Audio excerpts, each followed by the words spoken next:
آبیاری کر رہے ہیں۔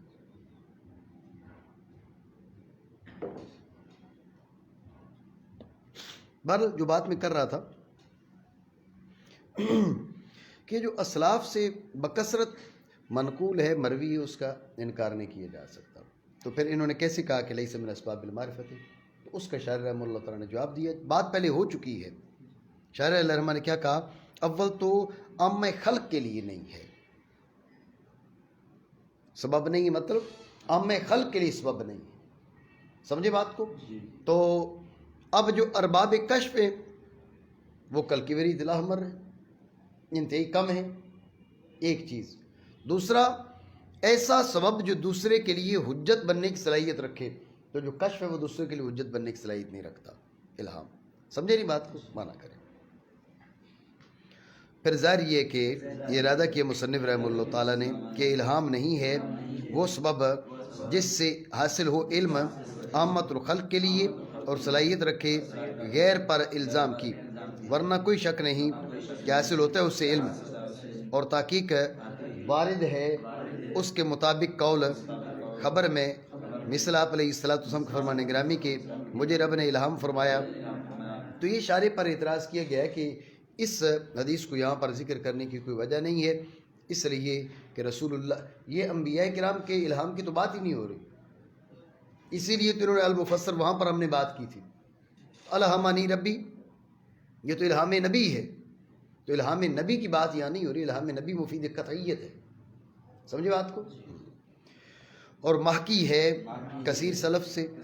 جی وأما خبر الواحد العدل وتقليد المجتهد فقد يفيدان الظن والاعتقاد الجازم الذي يقبل الزوال، وكأنه أراد بالعلم ما لا يشبههما وإلا وجه لحصر الأسباب في الثلاثة۔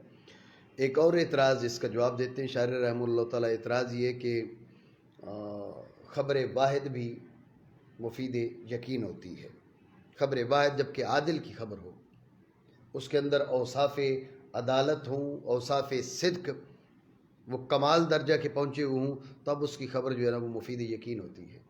اسی طرح تقلید مجتہد، آپ امام ابو حنیفہ کے مقلد ہیں، امام شافعی کے مقلد ہیں، امام احمد بن حنبل کے مقلد ہیں، تب ان کی وجہ سے انہوں نے جو فتویٰ دیا اس سے بھی ہمیں علم حاصل ہوتا ہے، یقین حاصل ہوتا ہے۔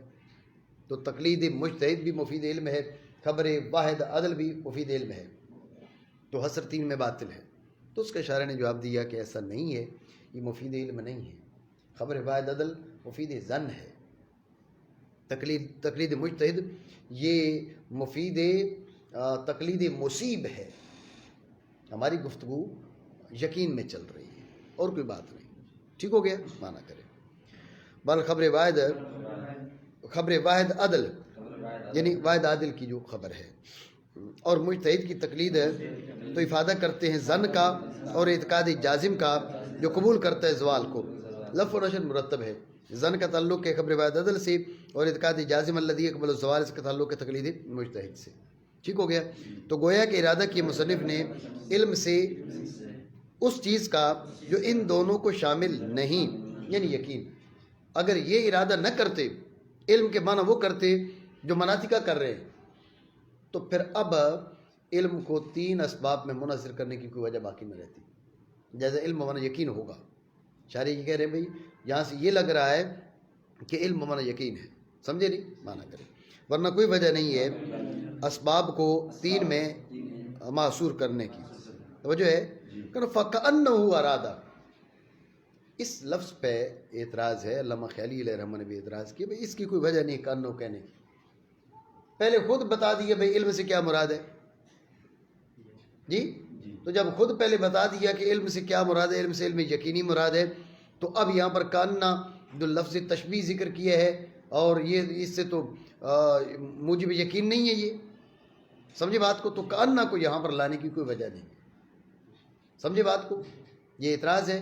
تو اس کا ممکنہ جواب یہ دیا جا رہا ہے، بھائی دیا گیا علامہ عبدالعزیز پراروی علیہ الرحمہ نے ممکنہ جواب یہ ذکر کیا کہ بھائی اصل میں علم کا جو اطلاق ہے مناطقہ کے ہاں، وہ والا اطلاق کثیر شائع ہے، جو اس کی کثرت اور شیوع کی وجہ سے اس کا لحاظ کرتے ہوئے یہاں پر کان نہ بول دیا، ورنہ مراد علم سے وہی ہے جو ما قبل میں ذکر ہوا، جو ظن کو شامل نہیں ہے، جو جذب غیر یقینی کو شامل نہیں ہے، مراد وہی ہے۔